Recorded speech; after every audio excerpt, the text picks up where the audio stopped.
Good afternoon people, welcome back. और last time electrostatic potential and capacitance कर रहे थे, डाइलेक्ट्रिक्स वगैरह देखा हमने। एंड थोड़ा सा इधर उधर हो जाता है कभी कभी कैमरा में, तो उसको वर्कआउट करेंगे अपने, बराबर है। ओके, ठीक है। तो अभी कैमरा ठीक हो गया, तो ऐसा हो जाता है कभी कभी, सॉरी अबाउट दैट। तो डाइलेक्ट्रिक्स हमने लास्ट टाइम जो डाइलेक्ट्रिक्स देखा था उसमें एक्चुअली क्या देखा था?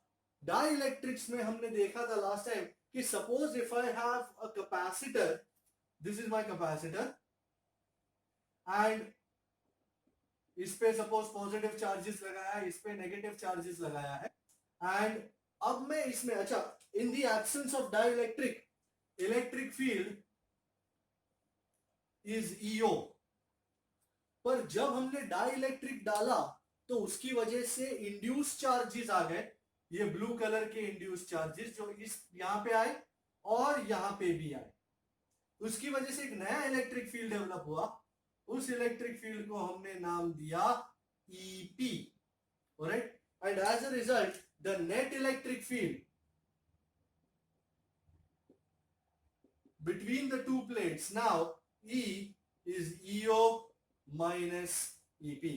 In short, हमने डेरिवेशन करके ये प्रूफ किया कि डाइलेक्ट्रिक डालने से the net electric field between the two plates of the capacitor decreases. So we saw on introducing dielectric,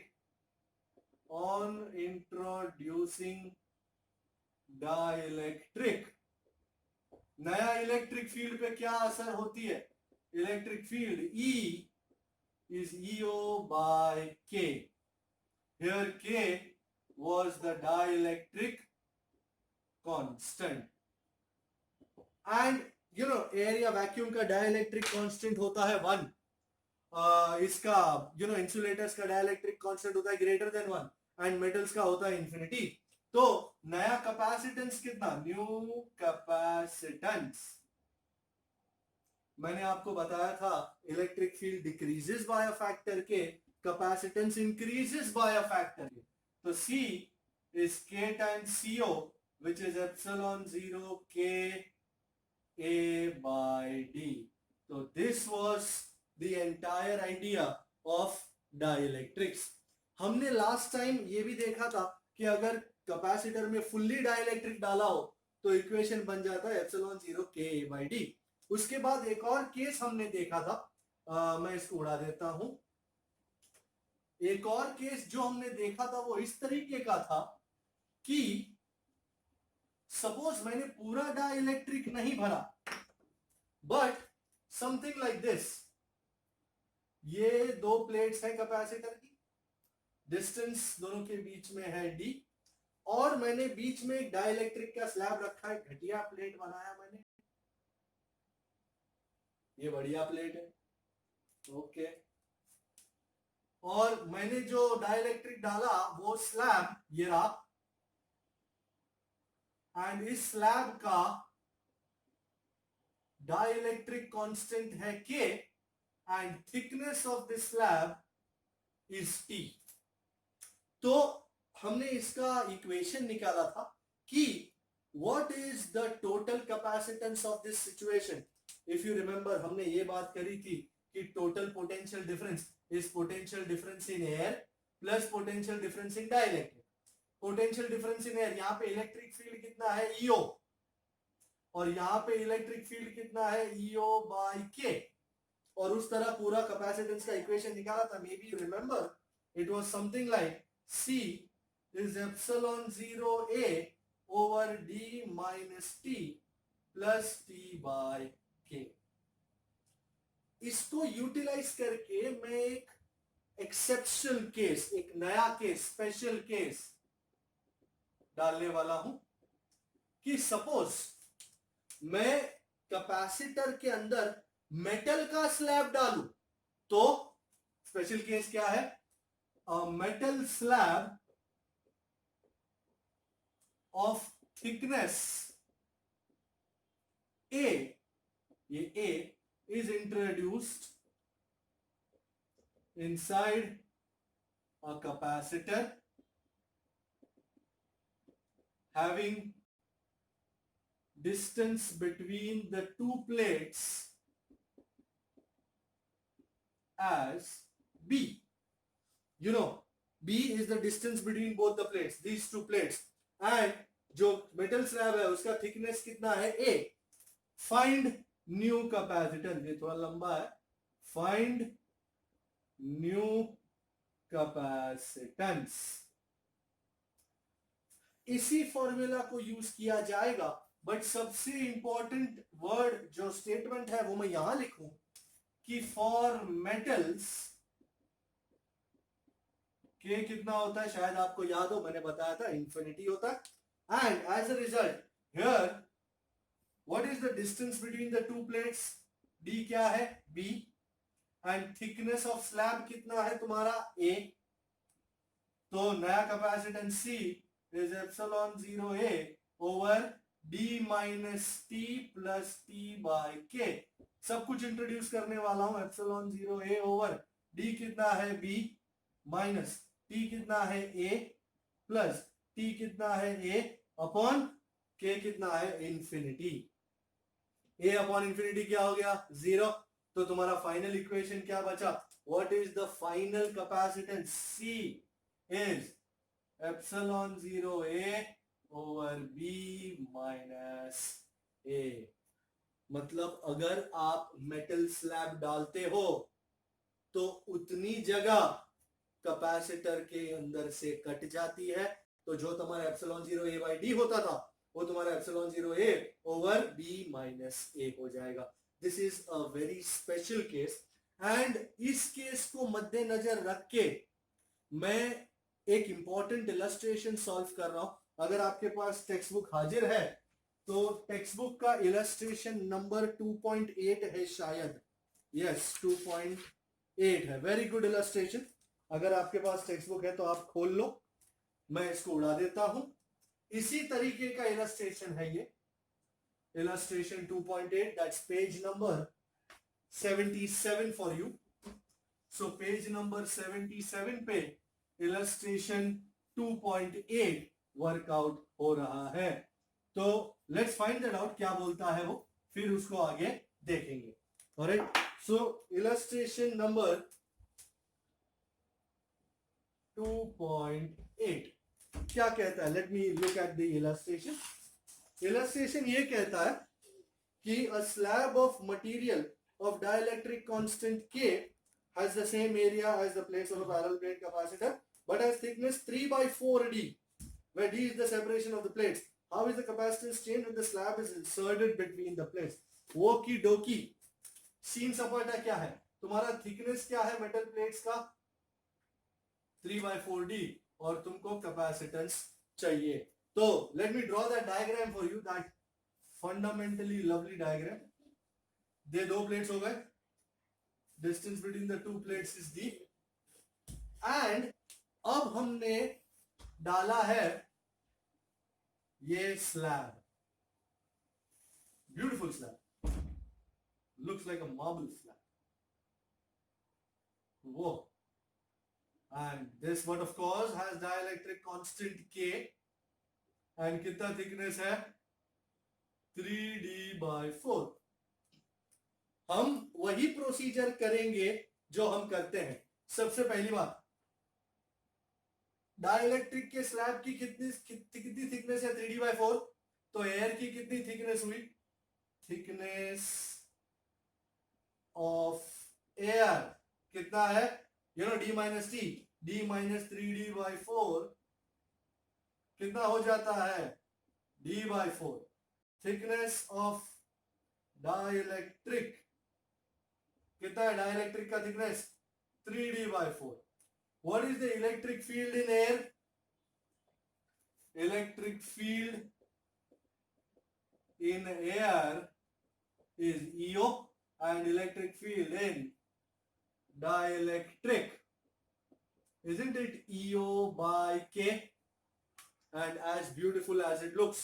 Now, new potential difference between the palates is V air plus V dielectric. Total potential difference दो plates में कितना होगा? It is potential difference in air plus potential difference inside the dielectric. Everybody knows PD is V is ED. तो V of air EO जो electric field in air है multiply by distance. Thickness of air कितना है? d/4 plus dielectric में कितना electric field? EO by K. And कितना thickness of dielectric? 3d/4. मैंने सिर्फ electric field into thickness multiply किया है. एयर का इलेक्ट्रिक फील्ड ईओ और एयर का थिकनेस d/4. डाइलेक्ट्रिक का electric field EO by K and thickness of dielectric 3d/4. इस तरह पूरा वर्कआउट हुआ. तो एक काम करते हैं, ईओ/4 को ईओ/d/4 को कॉमन लेते हैं एंड अंदर क्या बैठेगा? 1 प्लस कहा गया 3/k. बराबर. आपको यहाँ पे मारामारी कर देनी है तो कर दो, आई डोंट माइंड. आपको अगर k1 जाके प्लस 3/k करना हो तो भी no problem. Equation number 1. And new capacitance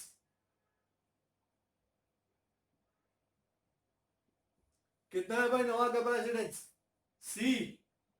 Q भी नहीं, क्यू बाई. तुम भी है ना कभी कभी. तो Q बाय V कितना महाराज? EOD.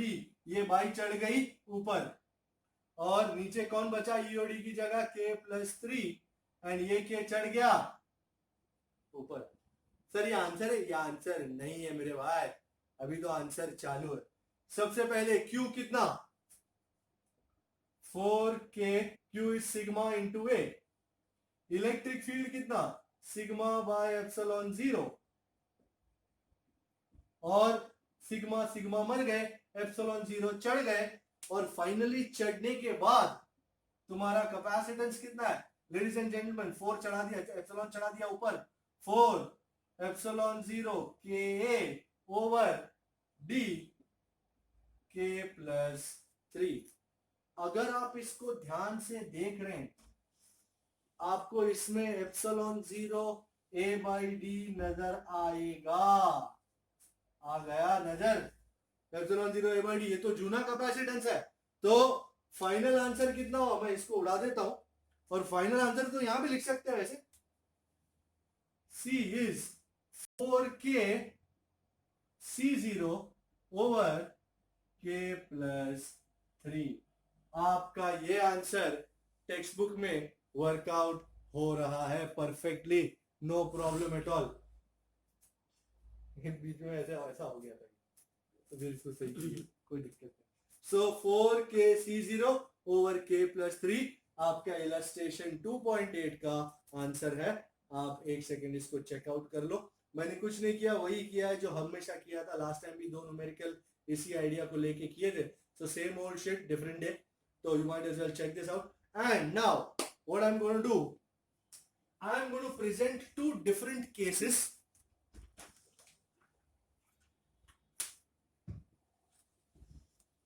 दो एकदम अलग चीज है. डाइलेक्ट्रिक का भरपूर इस्तेमाल.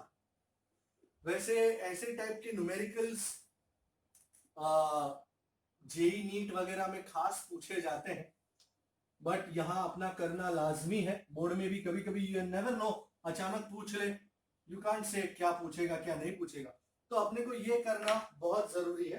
तो इंपॉर्टेंट केसेस करके हम इसको लेने वाले हैं. तो आप जरा मेरे साथ रहिए, stay with me and hold the line. तो important case number 1, there are 2 cases that I'm going to do. First case, मेरा वो लाइन सीधी नहीं आ रही थी तो मैंने टेढ़ी कर दी. ये अच्छा है, ये वैसे भी ये टेढ़ी आती है, कभी कभी सीधी नहीं आती. ओके, ये 2 प्लेट्स है जिनके बीच में डिस्टेंस है D. अब इसमें क्या करने वाले हो सर? मैं इसमें डाइलेक्ट्रिक डालने वाला हूं, पर एक नहीं 2 डालने वाला हूं. एक नहीं पूरे 2. कैसे डालोगे सर? अच्छा, बीच में मैंने मार दी है बाउंड्री और ऊपर के भाग में मैं डाइलेक्ट्रिक डालता हूं. ये मटेरियल डाइलेक्ट्रिक है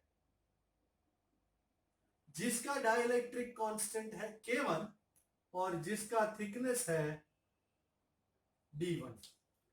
नीचे के भाग में इधर मैं दूसरा डाइलेक्ट्रिक डालने वाला हूं, दूसरा मटेरियल, अलग मटेरियल, देख रहे हैं आप, अलग मटेरियल है ये।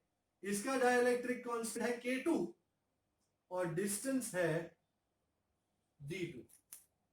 अब मैं चाहता हूं इस दो डाइलेक्ट्रिक से बने कैपेसिटर का कैपेसिटेंस कितना होगा वो जानना चाहता हूं मैं। सर ये तो गंभीर समस्या है, कैसे करेंगे? अच्छा ध्यान से सुनो, दिखाता हूं कैसे करेंगे।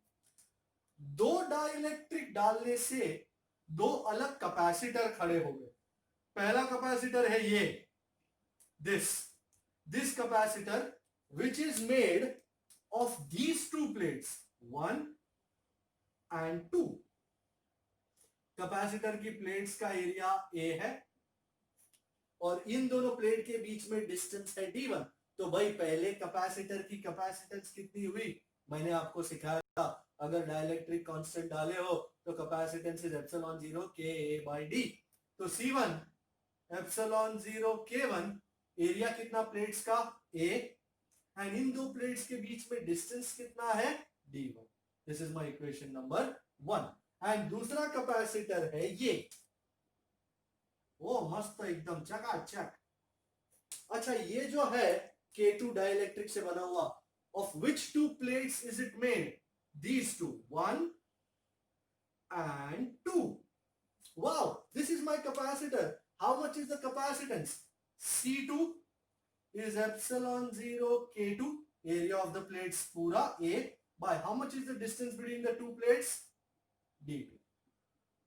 सर इन दोनों के साथ C1 C2 के साथ हम करेंगे क्या? भाई हमको तो यही फाइंड आउट करना है कि ये दोनों कैपेसिटर सीरीज में है या पैरेलल में। अब ये सर ये कैसे पता चलेगा? अपने को नॉर्मल होते तो पता चल जाता।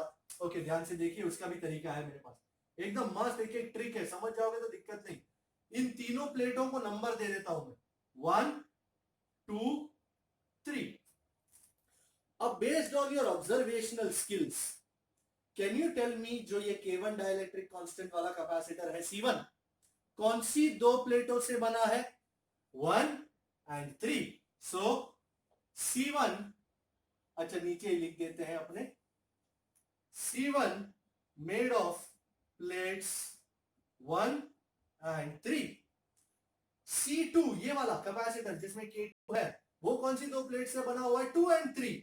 C2 made of plates 2 and 3।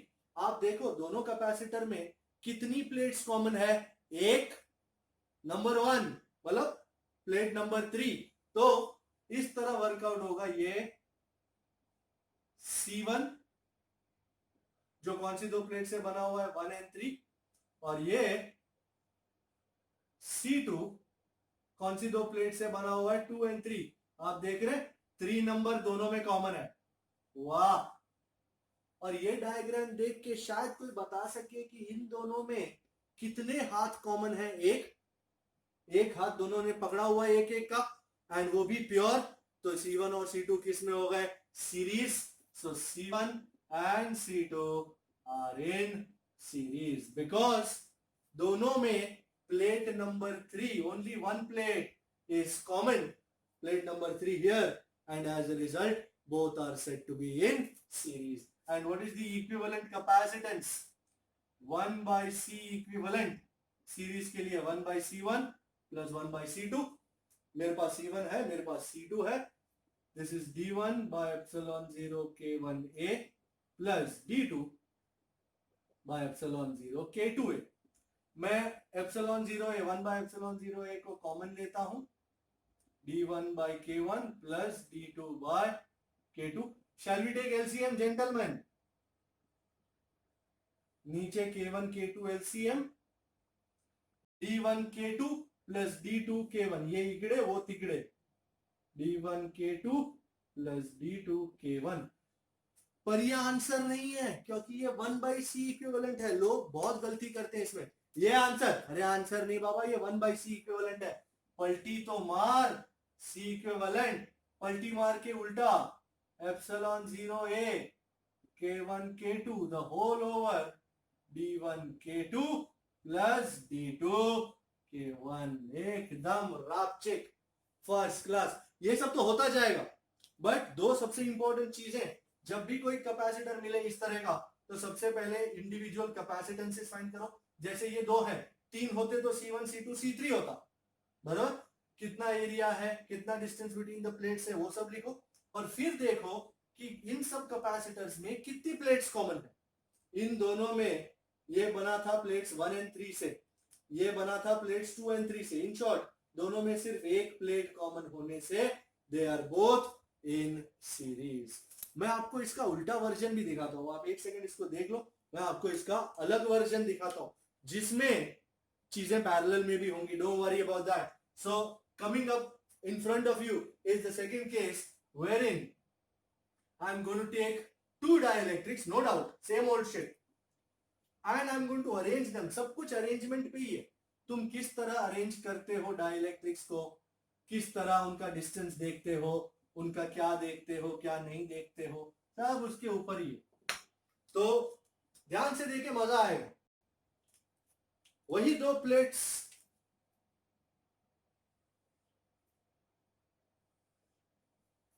But इस बार अच्छा, distance between the plates D, no doubt.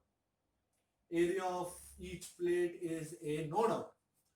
मैंने पहले बीच में बाउंड्री मारी थी ना, अब इस तरह बाउंड्री नहीं मारूंगा, इस तरह मारूंगा। मतलब ये एरिया में मैं डाइलेक्ट्रिक भरूंगा जिसका कांस्टेंट होगा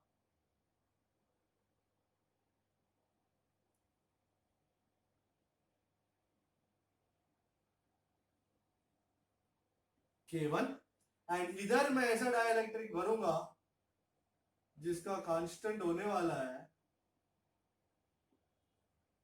K2।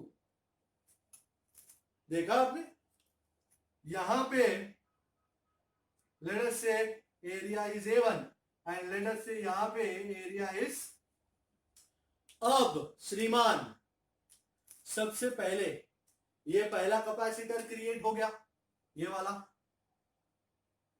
कौन सी दो प्लेटों से बना है ये? इन दो प्लेटों से, एक और ये दो, ये एक और ये दो प्लेटों से बना हुआ है।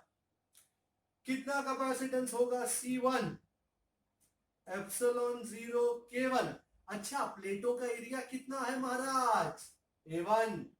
एंड कितना distance between the two plates? D। देखा आपने, एकदम मस्त नया फंडा सेट हो गया।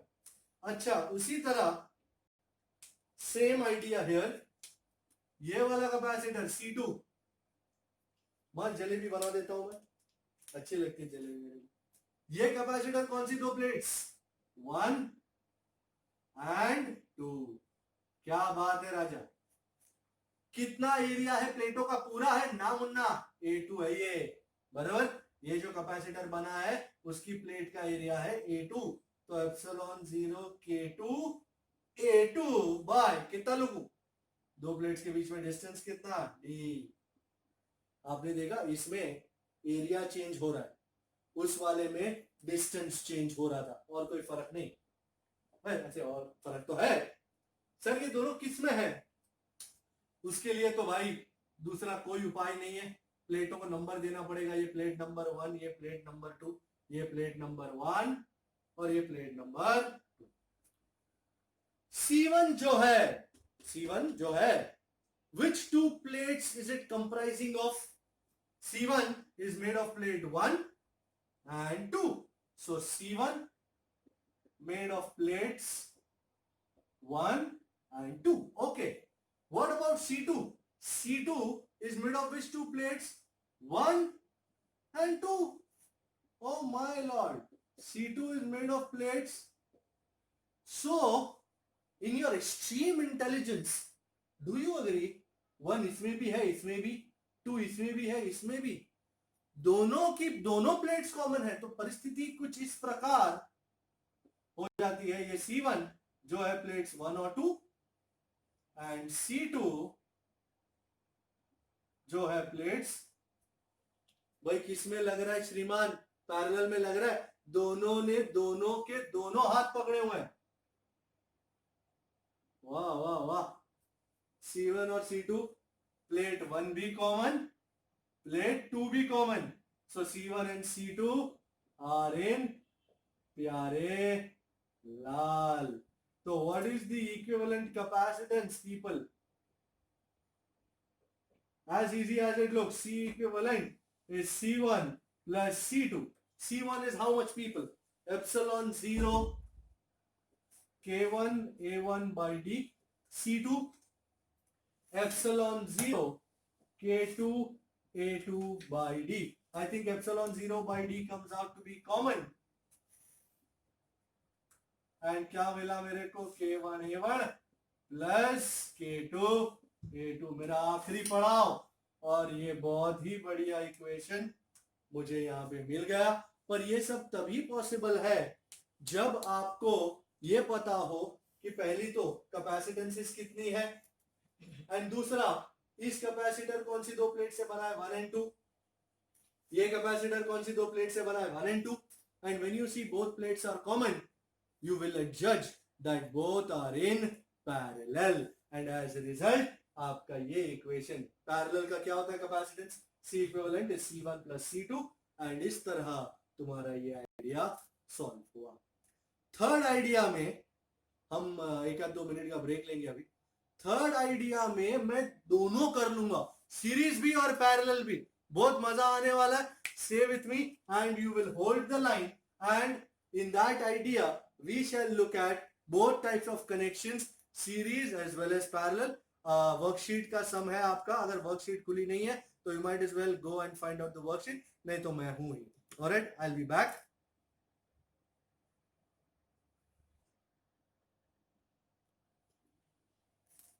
ये एक नया न्यूमेरिकल है.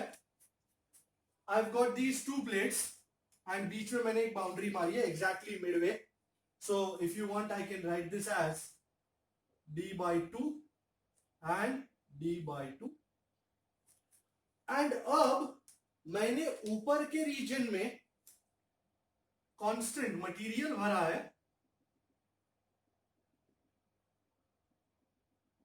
जिसका डाइलेक्ट्रिक कांस्टेंट है K1, एंड नीचे मैंने दो मटेरियल भरे हैं सरप्राइजिंगली.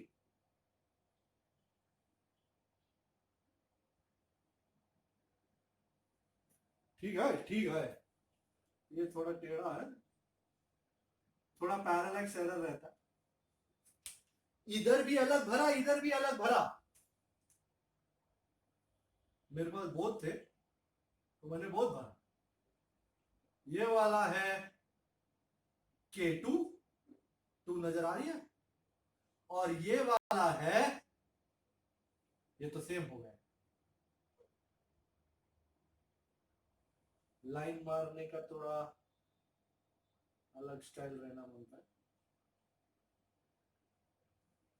ये हो गया तुम्हारा K3. My god, this is lovely. Okey dokey. ये पूरी प्लेट का एरिया A, इतने का A/2, इतने का भी A/2. कैन यू सी अब 3 कैपेसिटर फॉर्म हो गए. पहला कैपेसिटर दिस, कौन सी दो प्लेटों से बना, इन दो प्लेटों से, ये एक और ये 2. तो कैपेसिटेंस फाइंड आउट करना है. C1 is epsilon 0 K1. भाई एरिया कितना प्लेट का, पूरा, तो A ओवर इन दो प्लेट्स के बीच में डिस्टेंस कितना, D/2 over D/2. You understand. सो ये कैपेसिटर का कैपेसिटेंस कितना है, epsilon 0 K1. Area of the whole plate उड़ा दिया मैंने, is A, and distance between these two plates 1 and 2 is D/2. ये 2 चढ़ गया ऊपर, तो this becomes 2 epsilon 0 K1 A/D. C2, gentlemen, somebody would tell me C2. This is C2. C2 made of which two plates, 1 and 2. So what is the capacitance, epsilon 0 K2. भाई plate का area कितना, do you agree, A/2. आधी plate है तो A/2 upon distance between both plates b by 2. boom, by 2 cut. तो epsilon 0 k2 a by d, question number 2. And lastly ये वाला k3, ये वाला कौन सी दो प्लेटों से बना हुआ है श्रीमान? इन दोनों से, एक ये और एक ये. प्लेटों का एरिया कितना? a by 2. डिस्टेंस कितना? d by 2. तो c3 epsilon 0 k3 a by 2 over d by 2. इतना नीचे दिखाई देवे देवे देवे कोई दिक्कत नहीं. तो 2 कट गया. Epsilon 0 k3 a by d. ये k3 बराबर नहीं है, नंबर 3. एंड नाउ $1,000,000 प्रश्न. ये तीनों है किसमें? ये सब फाइंड आउट करने के लिए आपके पास प्लेट का नामकरण करने के सिवा कोई उपाय ना है जी, कोई उपाय ना है. तो इसको मैं उड़ा रहा हूं. ये प्लेट नंबर 1, ये प्लेट नंबर 2 और बीच वाली नंबर 3. तो बच्चों बताओ, कैपेसिटर C1 जो है ये रहा, कौन सी दो प्लेटों से बना हुआ है? 1 and 3. C2 जो है कौन सी दो प्लेट से बना हुआ है? 2 and 3. और C3 जो है कौन सी दो प्लेट से बना हुआ है? वो भी 2 and 3. ओ वाओ, इसका मतलब पहले शॉट में हमको ये समझ में आ गया, C2 जो 2 and 3 से बना और C3 जो 2 and 3 से बना है, C2 and C3 किसमें है? पैरेलल. और ये पैरेलल का कॉम्बो इसके साथ किसमें है? सीरीज, क्योंकि दोनों के बीच में सिर्फ ये एक सीमा कॉमन है. तो मैं बना रहा हूं C1. ये C1 जो कौन सी दो प्लेट से बना हुआ है? 1 and 3. और ये C2 कौन सी दो प्लेटों से बना हुआ है?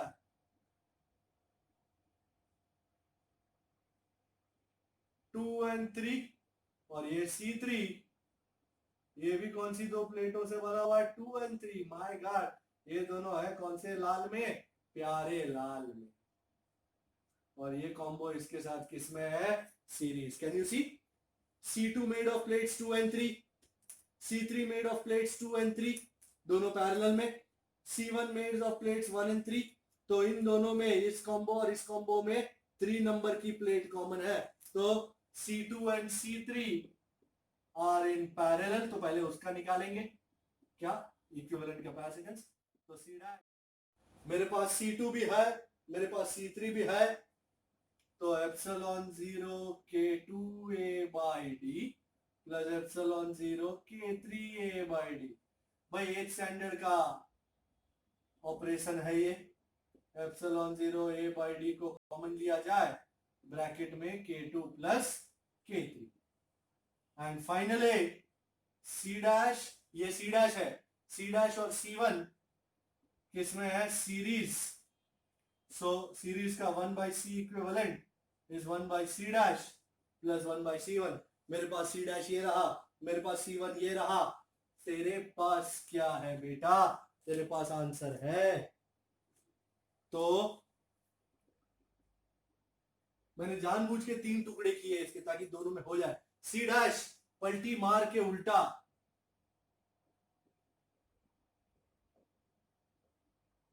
प्लस C1 कहा गया? d by 2 epsilon 0 k1a. बाप रे, अब आप अगर देख रहे ले, सो नहीं गए, तो मेरे को बताओ क्या क्या कॉमन निकलने वाला है? d epsilon 0 a. शाबाश.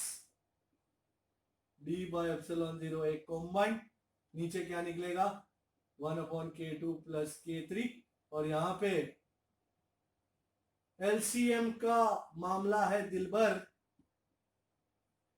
यूजुअली दिल का होता है, पर यहाँ एलसीएम का मामला है. एलसीएम, और ये यहां, वो वहां, मैं वहां, तू कहां. पर ये आंसर नहीं है मेरे बच्चे, क्योंकि ये 1 by C इक्विवेलेंट है. अभी इसको पलटी मार के उल्टा करने का है.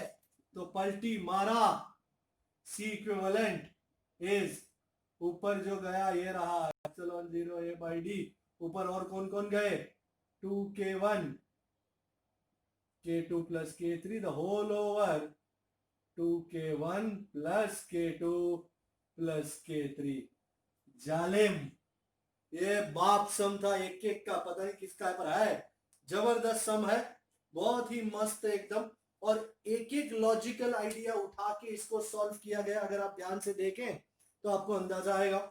3 डाइलेक्ट्रिक्स थे तो 3 कैपेसिटेंस हुए, हमने तीनों का कैपेसिटेंस निकाला। मैं फिर से एक बार दिखा दूं आपको।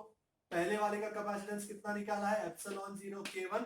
How much is the area of the plates A and how much is the distance between the two plates d/2। Here it is C2 epsilon 0 k2। 2 शायद अच्छी तरह नजर ना आ रहा हो, अब आ रहा हो। तो epsilon 0 k2, how much is the area of the plates A/2 and how much is the distance between the plates d/2। C3 वही epsilon 0 k3 A/2 over d/2। ये लगा डाला। फिर मैंने देखा C2 और C3 प्लेट्स 2 और 3 से बने। इन शॉर्ट C2 और C3 ने दोनों के दोनों हाथ पकड़े हुए हैं, तो they are in parallel and this combo, parallel combo is in series with C1, क्योंकि दोनों के बीच में सिर्फ एक हाथ कॉमन है जो है प्लेट 3। ऑलराइट, ऐसे अलग अलग टाइप के न्यूमेरिकल्स आ सकते हैं which you will have to solve based on such an idea। तो यहां पे तुम्हारा चीज खत्म तो हो ही जाता है, पर आई थिंक टेक्स्ट बुक में एक और न्यूमेरिकल मैं आपके साथ करना चाहता हूं। बहुत ही शानदार और जानदार न्यूमेरिकल है, इतना भी जानदार नहीं है। न्यूमेरिकल 2.9 है जो मैं करूंगा अभी, एंड उसके बाद एक एडिशनल एक्सरसाइजेस में there is a numerical 25 that I want to do। इन दो न्यूमेरिकल्स को खत्म करके हम पूर्णाहुति करेंगे लेक्चर की। तो अगर आपके पास टेक्स्ट बुक पड़ी है तो you might as well turn to page number 87 actually, numerical 2.9 के लिए। तो इससे पहले मैं बोर्ड उड़ा देता हूं एंड न्यूमेरिकल 2.9 का कारवां शुरू करते हैं। तो अगर आप टेक्स्ट बुक खोल के बैठे हैं तो न्यूमेरिकल 2.9 की शुरुआत में देखेंगे आप कि उन्होंने कहा है एज रिटन इन न्यूमेरिकल 2.8। इसका मतलब डेटा न्यूमेरिकल 2.8 से लेना है और न्यूमेरिकल 2.9 में डालने का है। तो न्यूमेरिकल 2.9 का डेटा लेंगे हम न्यूमेरिकल 2.8 में से। ओके, कोई दिक्कत नहीं है, हमारे पास सब कुछ रेडी है। तो पेपर गिर गया। न्यूमेरिकल 2.8 में कहा है कि कैपेसिटर है parallel plate, area 6 into 10 raised to minus 3 meter square and distance between the two plates is 3 mm and calculate capacitor as the capacitor connected to 100 volt supply, what is the charge on each plate of the capacitor। तो इस idea को मद्देनजर करके हम 2.9 को देखेंगे। सबसे पहले तो एक काम करते हैं, इसका कैपेसिटेंस कितना है। कैपेसिटेंस एक्चुअली 2.8 का नंबर है, हमने फाइंड किया हुआ है। एप्सिलॉन 0 A/D, एप्सिलॉन 0 को 9 ले लो यार, एरिया को 6 ले लो यार, एंड डी को कितना ले लो यार, तो 10⁻³ 10⁻³ गियो 9 2s are 18 pico farad. Okay, and charge on the capacitor Q CV बराबर C into V। इसको C0 बोलते हैं, चलो ओरिजिनल को, और इसको C0 into V। C0 कितना 18 पिको एंड वोल्टेज 100, तो कितना चार्ज हुआ 18 into 10⁻⁻10 coulomb. You will tell me sir ये तो अपन ने 2.8 में किया था, इसमें 2.9 कहां से आया। अब 2.9 आ रहा है। 2.9 ये कहता है what would happen if this capacitor, you know, in this capacitor a 3 mm mica sheet, now dielectric is introduced। ये 2.9 शुरू हुआ। थिकनेस कितनी है डाइलेक्ट्रिक की 3 mm, जैसे मैं इसको देखता हूं, डाइलेक्ट्रिक कांस्टेंट कितना है 6। जैसे मैं देखता हूं, मैं ये देखता हूं कि कैपेसिटर के बीच में डिस्टेंस कितना था 3 mm, तुमने डाइलेक्ट्रिक भी कितना डाला 3 mm। इन शॉर्ट तुमने कैपेसिटर के अंदर पूरा डाइलेक्ट्रिक भर दिया है, कुछ बीच में छोड़ा नहीं। तो पूरा का पूरा डाइलेक्ट्रिक भरा हुआ है। तो सबसे पहले नया कैपेसिटेंस, उन्होंने ये भी बोला है कि what would happen while voltage supply remains connected. ये 2 पॉइंट्स है जिनको लेना पड़ेगा। ढक्कन कहां चला गया, कहीं तो चला गया। तो what would happen if voltage supply remains connected। ये बहुत इंपॉर्टेंट बात। सबसे पहले सप्लाई कनेक्टेड रहे ना रहे, नया कैपेसिटेंस कितना होगा पहले फाइंड आउट करते हैं। नवा capacitance C, isn't it K times C0? नहीं तो मुझे एप्सिलॉन 0 K/d भी लगाना आता है, कोई दिक्कत नहीं है, पर ऑलरेडी C0 निकाला ना तो मेहनत थोड़ी कम। K कितना है 6 और C0 कितना है 18। 18 इंटू 6 108। भाई सबसे इंपॉर्टेंट स्टेटमेंट लिखने जा रहा हूं, अगर सप्लाई कनेक्टेड है, do you agree supply connected साथ में रहने से पोटेंशियल डिफरेंस मेंटेन रहेगा। सो as supply battery is connected, the potential difference will remain constant. Very important, that's why I'm writing it in blue. And potential difference constant मतलब V कितना 100 volt. Okay, C change हो गया, 108 हो गया है, voltage 100 volt हो गया है। New charge is going to Q dash. Q dash is C into V, my lord. C is कितना 108 पिको एंड पोटेंशियल डिफरेंस 100। एक काम करते हैं, 1 2 3 और 4, 4 को उड़ा देते या 3 को उड़ाना है, जैसा आपको अच्छा लगे। 10.8 इंटू 10⁻⁹ कूलम्ब। मैंने इसका 1 जीरो उठाया, इसके 2 जीरो उठाए, तो -12 + 3 is -9। 10.8 into 10⁻⁹। I am sure the second सवाल आपके मन में उठ रहा होगा कि सर अगर सप्लाई निकाल दिया होता तो क्या हो जाते। तो वही तो बताने जा रहा हूं क्या हो जाते। इसको उड़ा देंगे,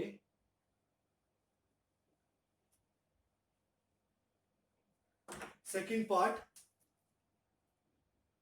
if supply is disconnected, I love the word disco, दिल में मेरे है दर्द डिस्को। भाई गल सुन लो, सप्लाई चालू हो या ना चालू हो, कैपेसिटेंस तो चेंज हो ही जाना है, वो हो ही जाना है। वो तुम्हारे सप्लाई पे डिपेंड नहीं करता, वो तो अंदर तुमने क्या डाला उस पर डिपेंड करता ना। तो ये तो हमने फाइंड आउट किया ही था, 108 पिकोफैरेड। बट सर बेसिकली क्या डिफरेंस है इन दोनों में। Here the battery is still connected, so they are maintaining the potential difference, whereas here तुमने बैटरी डिस्को कर दी, फिर इसमें डाला डाइलेक्ट्रिक। बैटरी अगर हो जाती है disco, if battery is disco, then PD तो है नहीं, पीडी तो चला गया, then charge on system remains constant. Ladies and gentleman, आपको पता चला, यहां पीडी कांस्टेंट है, यहां चार्ज कांस्टेंट, इसलिए इसको उड़ाया नहीं मैंने।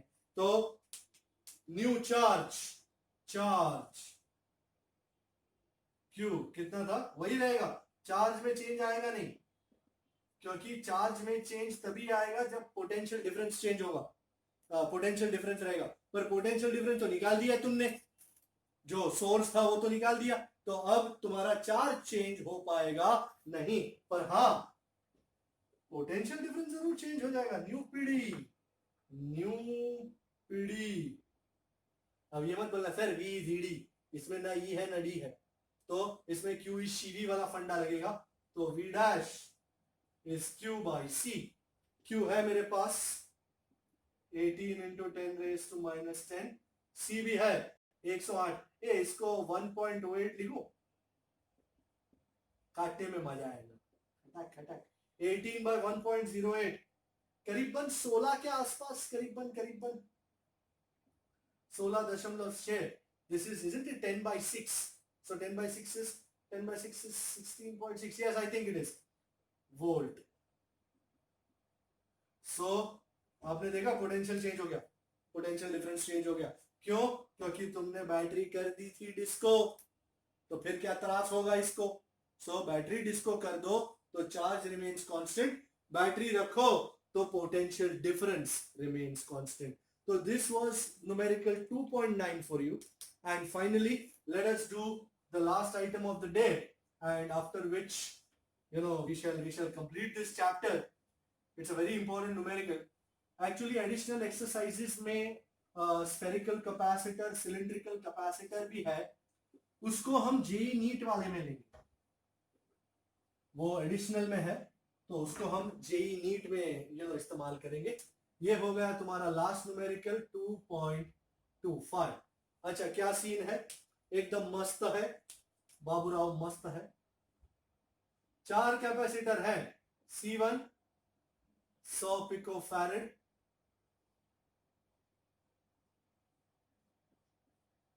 C2 200 पिको फैरेड, C3 भी 200 पिको फैरेड, एंड C4 फिर से 100 पिको फैरेड। और ये है बैटरी 300 वोल्ट की battery. These are the terminals. They have asked us two things. They have first asked us to find the equivalent capacitance, and secondly they have asked us to find the charge on each capacitor and also the potential difference. This is the diagram given in the text. In order to find out the equivalent capacitance, you need to first find out क्या series में है, क्या parallel में है, क्या नहीं है करके। तो सबसे पहले जो मुझे नजर आ रहा है, C2 और C3 एक दूसरे का हाथ थामे, सिंगल हाथ प्योर का साथ, तो C2 एंड C3 सीरीज में, बाकी सब धीरे धीरे आएगा। तो my first step, C2 and C3 are in series. Okay, तो 1 by C dash is 1 by C2 plus 1 by C3, 1 by 200 plus 1 by 200.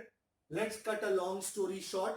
This becomes 2 by 200, which becomes 1 by 100, and as a result C dash is 100 picofarad. अब इस 100 पे इनका combo आ गया, ये combo आ गया 100 picofarad को। अब इसको मैं वापिस सर्किट बनाऊंगा। सर क्यों बार बार सर्किट बना रहे, कोई तो कारण होगा, बाकी कोई सर्किट बनाने की एजेंसी तो है नहीं अपनी। ये C डैश, ये भी 100, और ये C4, ये भी 100। Now I pose this question to students कि अब मेरे को ये बताओ आप कि किस में है, क्या कनेक्शन नजर आ रहा है। एंड तुरंत बगैर कुछ भी सोचे स्टूडेंट्स बोल देते सर तीनों पैरेलल में हैं, देखो तो सही आप। एक छोटा सा अफसोस है, मैं अग्री कर सकता हूं कि C1 और C डैश पैरेलल में है, हाँ ये अग्री कर सकता हूं, पर मैं ये अग्री नहीं कर पाऊंगा कि C डैश और C4 पैरेलल में। लोग बोलते हैं क्यों सर, क्या दिक्कत क्या है, देखो तो सही C डैश और C4 का ये हाथ तो कनेक्टेड है नो डाउट, पर क्या C डैश और C4 का ये हाथ नहीं कनेक्टेड नहीं है, बीच में बैटरी आ जाती है तो तुम्हारा हाथ सक्सेस नहीं हुआ, हाथ हुआ ही नहीं connect. As a result this step will involve C1 and C dash being in parallel. C4 को फिलहाल इस स्टेप में कुछ भी नहीं कर सकते हम लोग। सो C1 and C dash in parallel, very well, तो इसको नाम देंगे C double dash, which is C1 plus C dash. C1 कितना है 100, C डैश कितना है 100, तो हो गया पूरे 200। अब आखिरी पढ़ाओ, आई थिंक 2 ही कैपेसिटर बचे।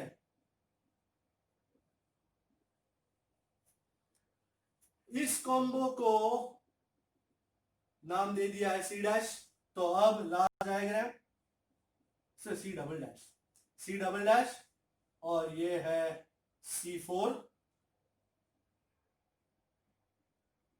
अब अगर ध्यान है आपका तो you will see C double dash और C4 का एक हाथ प्योरली कनेक्टेड है। एंड जब भी एक हाथ प्योरली कनेक्टेड होता है, दोनों किस में होते हैं? Series. So final step, C double dash and C4 are in series. तो 1/C equivalent 1/C double dash 1/C4। C double dash कितना? 200। C4 कितना? 100। तो 2 2 2 और 1 3, 3/200। एंड फाइनली C इक्विवेलेंट मिल चुका है जनाब, 200/3 पिको फैरेड। मेरा हाफ क्वेश्चन सॉल्व हो चुका है C इक्विवेलेंट मिलने से। People usually they tend to ask me, sir इतना सारा करने का रहेगा इसके लिए? ये तो मैं तुरंत देख के बताया, तो C2 C3 सीरीज में तुरंत आंसर, ये और ये पैरेलल में तुरंत आंसर, तो इतने सारे डायग्राम क्यों बनाते हो आप? हाँ, ये है कि अपने को एग्जाम में ये सारे डायग्राम बनाने की जरूरत नहीं है, but when you are doing this numerical for the first time, you are trying to understand the numerical, you are trying to understand how it is done, it is imperative कि आप diagram बनाओ, तो understanding खुलेगी, vision broad होगा। अब सी equivalent मिल गया, अब चार्ज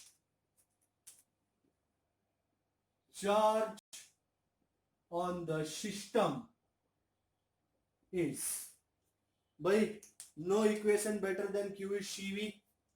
टोटल चार्ज है सिस्टम का C equivalent into V, C equivalent 200/3 pico, और बटरिया V बोले तो बटरिया कितना? 300। ये तगड़ा कटा, 1 2 3 4, 4 जीरो मरने वाले, तो 2 × 10⁻⁻8 कूलम्ब टोटल चार्ज है सिस्टम का। अब सर कैसे बांटेंगे ये Q? ध्यान से सुनना, एक एक कान के हर छिद्र खोल के सुनना। Q is appearing across what? C equivalent. The charge Q is appearing across C equivalent. And what is C equivalent? Isn't it the series combo of C double dash and C4? Q, ध्यान से, Q appears across C equivalent, which is the series combo of C double dash and C4.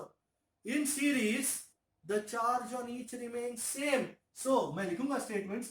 Q appears across series combo मतलब combination of C double dash and C4. Therefore, now I'm going to start rubbing things. Therefore, the charge on C double dash and the charge on C4 will remain same, which is Q. Therefore, Q double dash will be same as Q4, which will be same as Q. So we get Q कितना है? 2 × 10⁻⁸ coulomb. तो बधाई हो, पहला charge मिल गया Q4 का। अब PD भी ढूंढ लेते हैं, पीडी भाई V is Q/C ना, तो V4 Q4/C4, भाई C4 is a very powerful explosive. बहुत टाइम पहले यूज होता था जब IED वगैरह नहीं आए थे, RDX वगैरह, तो C4 यूज करते थे। C4 कितना है बंधुजन? 100 पिको, मतलब 1 × 10⁻⁻10, तो -8 + 10 कितना हो गया? कितना हो गया? 100 हो गया ना। तो V4 मिल चुका है मुझे, कितना है? 200। ओके, Q4 मिल गया, V4 मिल गया। अब कैसे करेंगे सर? अरे जरा लेफ्ट में भी तो नजर डालो, Q double dash. Q double dash किसके अक्रॉस है? C double dash. And what is C double dash? Isn't it the parallel combo of C dash and C1? So again my statement, Q double dash appears across C double dash, which is the parallel combo of C1 and C dash.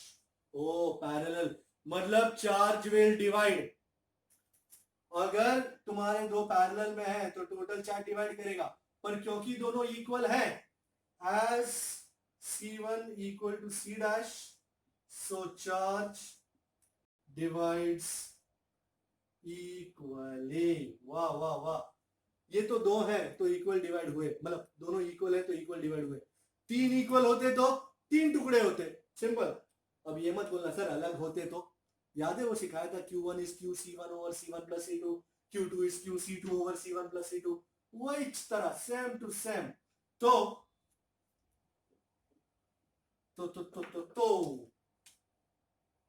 किस किस में divide कर रहा है, C1 और C dash. So Q dash is same as Q1, which is Q double dash के दो टुकड़े, which is 2 into 10 raised to minus 8 by 2. वाह, तो मिल गया है मुझे 1 into 10 raised to minus 8 coulomb. एक एक आंसर में एक एक चीज मिलती जा रही है. यहां से Q1 मिला, सो PD V1 Q1 by C1 10 raised to minus 8. ये C1 कितना था छोटे, C1 कितना था, 100 था ना. 100 पिको मतलब 10 raised to minus 10 मतलब पूरे 100. And final shot, Q dash किसके अक्रॉस है, याद है वो C2 and C3 series combo था. सो Q dash appears across series combo of C2 and C3, and series में तो चार्ज रहता है सेम, तो Q2 is Q3 is Q dash. Q dash क्या गया, ये रहा 10 raised to minus 8 coulomb. And ये मिल जाने से सो पीडी V2 और V3 same, Q2 by C2, तो 10 raised to minus 8 by कितना था, 200 था ना. तो ये minus 8 plus 10 मतलब 100. 100 by बे पूरे 50. जबरदस्त. ये बाप था सब सम का, all sum father this is. तो ये सम को तो हमें 3 बार सॉल्व करना है. ये सम और जो वर्कशीट का सम था उनको 3 बार मिनिमम सॉल्व करेंगे, तब जाके you will get the hang of it. And in your next assignment I promise to give you some more sums like this. And ऐसे सम्स को करके ही यू नो, अब ऐसा नहीं है कि ये सम यही लेवल पे पूछा जाता है. No, the sums can be asked anywhere. There is no clear cut demarcation के ये जेई में होता है या ये बोर्ड में होता है. Nothing like that. You have to do each and everything. So in order to do this nicely, please follow these sums, look at these sums time and again, do these twice thrice. After that you will get the hang of it. All right gentlemen, तो यहाँ पे अपना lecture खत्म होता है. Next lecture में जो final numericals है वो खत्म करेंगे and we will start with a new chapter, current electricity. Thank you so much and bye bye.